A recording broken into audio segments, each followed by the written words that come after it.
What's the deal, baby? You already know it is the big boss out boss dog. Can't poke through the dope. Here to talk this boxing. What's up with y'all boys, man? We good. It's a rainy day down here in this Texas. Your boy coming home from work. But let's talk boxing. So while I was at work, I was on my lunch break. I went on lunch break with some co-workers. And I was on Facebook. And I followed this boxing like platform page on my Facebook. And somebody interviewed Terence Crawford. And, you know, they basically asked him, does he feel like he's the number one fighter in the world? In which Terence Crawford said yes. He feels like he's the number one fighter in the world. He feels like he's the number one welterweight in the division. He states that because he's knocked out every welterweight, and he's never had a fight where he's never had a tough fight. He's made a lot of fights easy, you know. And, you know, he said due to his previous work at 135 and 140, he feels like that sums it up and puts the cherry on top about him being the number one fighter in the world and the number one welterweight. So, let's talk about that. Terence Crawford is a great fighter. Terence Crawford will one day be a Hall of Fame fighter, okay? One day be a Hall of Fame fighter. Terence Crawford has done great things in the sport of boxing. But at 147, he is not the number one welterweight at 147. The number one welterweight at 147 is Errol Spence Jr., okay? Terence Crawford has knocked out every welterweight he has faced. But they have not been elite talent, okay? So that statement he made about he makes fighters look ordinary is cap. Because you're fighting fighters that are not on your level at any point. And then you're fighting fighters that are washed up. Kell Brook, Sean Porter. You're fighting fighters like that. You get what I mean? And don't get it twisted. You get credit for Sean Porter. You know what I mean? You get credit for that. Because it was a tough fight. You know what I mean? He figured Sean out. He got him out of there. You know what I'm saying? But at the end of the day, that's not the best Sean Porter. You know what I mean? He didn't even really want to fight Sean Porter. We just point facts. This is facts. We are not belittling Terence Crawford. We talking facts. He didn't even want to fight Sean Porter. Go look it up. He didn't want to fight Sean Porter. They had to go to purse bid for that. You know what I'm saying? That's all I'm saying. So, my thing is, you did knock out a lot of fighters. I give him 100% credit for that. He knocked out all the fighters that he faced at 147. The issue is, were they elite? And the answer is no. Hell no. Them boys weren't elite. Now fighter was elite that he fought at 147. Jeff Horn. Damn sure wasn't no elite welterweight. Everybody knew Terence Crawford was finna beat that boy. Even Jeff Horn knew he was about to lose to Terence Crawford. I don't care. That boy knew Terence Crawford was finna body bag him and toe tag him. Send that boy back down under in Australia. Stop playing, bro. Like, we already knew that. Benavidez. He was a punching bag. Okay? He sat there with a high guard, with his hands up, and let Terence Crawford punch on him. That's it. He did the same thing in the Danny Garcia fight. It's just Terence in the 12th round, and the last seconds of that round, caught him and dropped that boy. Boy folded like laundry. You know what I'm saying? So, man, I'm not trying to hear it. Yeah. Now, another fight I would say I would give Terence Crawford credit for is Mean Machine fight. You know what I mean? I give him credit for that. But I only give him credit for that because Mean Machine was tagging him. Mean Machine dropped him.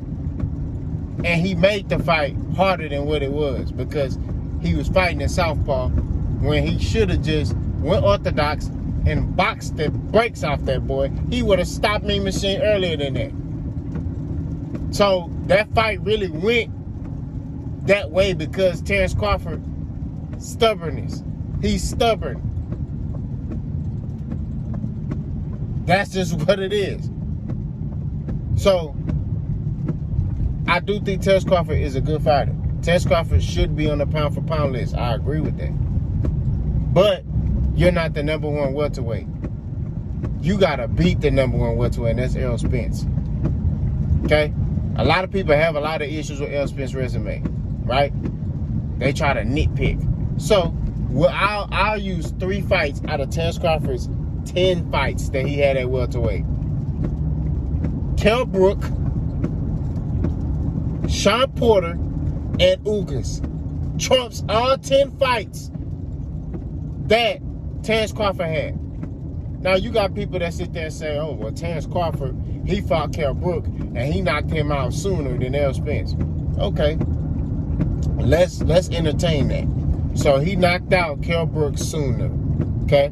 If you don't mind me asking, when was the last time prior to Kell Brook fighting Terence Crawford, when was the last time Kell Brook fought at 147? Oh, wait. The last time was when he fought Errol Spence for that IBF belt? When he was defending his IBF? Okay, all right. And then, don't forget, he took a long layoff after he lost to Errol. Okay? He took a long layoff. Came back and was campaigning at 154. And fought some dudes, I don't even know their damn name. I don't even know who they are. You know what I'm saying? I don't even know who they are. He fought them, then decided, I'll fight Terence Crawford. And fought Terence Crawford. Didn't even bring his coach. His coach was like, nah, bro. You need more time for this fight. You need more time. You know, you need a longer training camp. Kell Brook still went and found a trainer off of Instagram. Hey, man, stop playing, bro. He found a trainer off Instagram.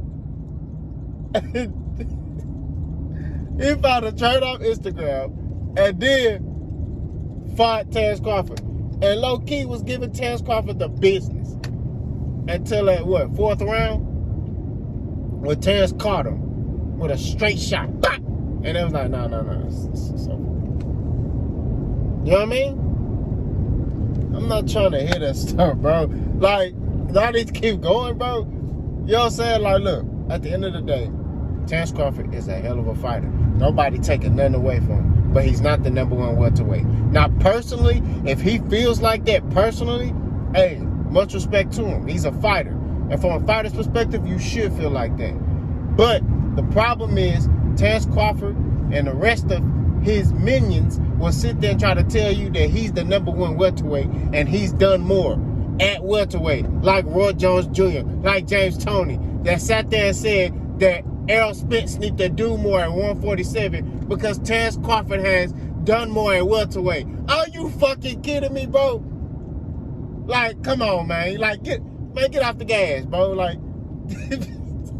all I'm saying, at the end of the day, regardless of how people feel, we got to deal with facts. All right? Take feelings out of it. Take the passion of sports out of it. We're dealing with facts. Right now, Errol Spence is the number one welterweight. Bud has an opportunity to take out the number one welterweight. That's just what it is. Okay? We're not saying Errol Spence is number one welterweight because Errol Spence is big. And when I do my breakdowns, you'll never hear me mention Errol Spence's size. I don't talk about, oh, Errol Spence is big. That shit don't mean nothing. Because Ugas was bigger than Errol Spence. Errol Spence stopped that boy. Kell Brook was bigger than Errol Spence. Errol Spence stopped that boy. So that don't mean shit. When you get into that elite level, it's your skills. Your skills pay the bills. That's just what it is. You can be as big as you want to be. You come in there with the right game plan and use your skills in the right manner, I'm telling you, you could beat anybody. You know what I mean? That's why I like in this Errol Spence fight. Y'all never heard me say there's no chance Terence Crawford can beat Errol Spence. I just said the only chance he has is to outbox Errol and make him miss and make him pay. That's it. And I don't see a stoppage. Okay? Coming on Terence Crawford's side, I see one from Errol's side, more like a TKO stoppage. That's all I'm saying. But y'all don't want to hear that. Y'all want to hear that? Bud is going to destroy Errol Spence. He going to step in there, and Errol going to be too slow. Errol ain't going to get one lick on Bud Crawford. I'd be capping if I said that shit. Okay? And I don't know why Bud and them keep talking about what he's done in the past. What he's done in the past will matter when he said, I'm done fighting. That's when that shit matters. That's when you look at everything and be like, okay, Bud, you fought this person, you know, you did this at this weight class, you know, boom, boom, bob. Hey, you're a Hall of Famer. You're in the Hall of Fame. But right now at 147, that shit you did at 140, 135 means nothing. Absolutely nothing. It don't mean shit. That's all I'm saying. You know what I mean? And he has to realize that. Y'all gotta realize that. The first thing y'all say is, well, Bud was undisputed. What the fuck does that got to do with 147? That's what I answer with your, you know, when y'all respond with that, I come back with that. What does that do with 147? Well, Bud did, what does that do with 147? That's my answer. A lot of y'all can't come back with nothing. And that's what I'm saying, bro. Like, at the end of the day, we have to be realistic. We can't sit here and speculate. We can't sit here and come up with these fallacies and these. Bud is not the #1 welterweight. He has not fought the better competition. That's just what it is. Okay? We've talked about this. 50% of it is his fault. 50% of it is Bob Arum's fault. There's a reason why he ain't fight the top competition. I believe Bob Arum did not 100% believe in Terence Crawford. Because if he did, he would send his ass wherever and be like, I'm putting my house on this boy that he'll beat whoever, wherever.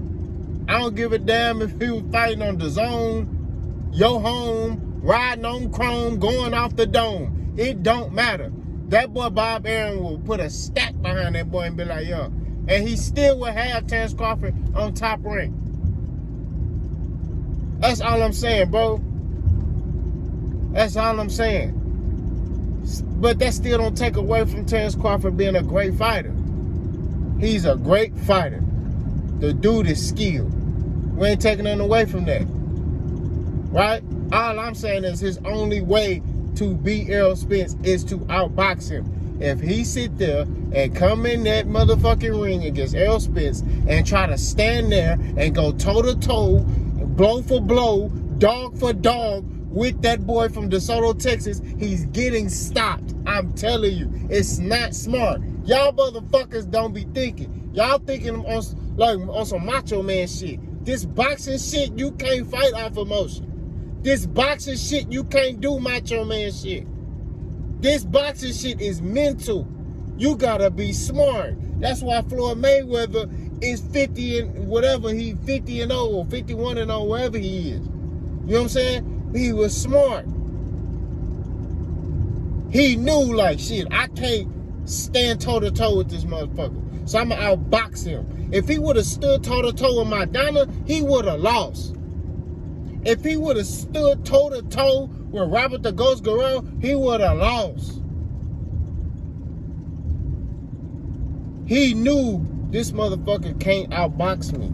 This motherfucker can't beat me in boxing. That's why when he fought Berto, you saw him. He stood right in front of Berto a little more. When he fought Canelo, he stood in front of Canelo more. He moved. You know what I'm saying? Don't get it twisted. He did move, but there was spurts and fights in the fight where he stood in front of Canelo. So all I'm saying, bro, at the end of the day, like, you gotta be smart in this boxing game, especially when you get on the elite level. You know what I'm saying? And I'm saying, due to Bud's track record, he don't make smart decisions. And this motherfucker gonna sit there and be like, I'm tougher than you, Errol. That's the same thing as with him bulking up. This motherfucker bulking up because he like, shit, I'm bigger, I'm strong too. He's competitive like that. That's who he is. His mindset is, I'm stronger than you. Oh, I'm gonna do this. I'm gonna do that. Think about when he fought Jeff Horn. What were people saying? Some people. Jeff Horn is big. So what did he do? he picked Jeff Horn up. Go back and watch that fight. He picked Jeff Horn up.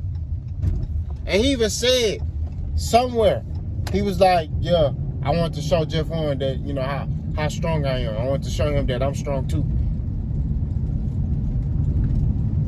What are we talking about, cuz? So all I'm saying, at the end of the day, bro, Terence Crawford is a great fighter. If he's thinking for himself that he's the number one fighter in the world, the number one welterweight, hey, have at it. But if you sit here saying that, trying to get that A-side status against Errol, it's cap. You're not the number one welterweight. That's just what it is. Boss gone.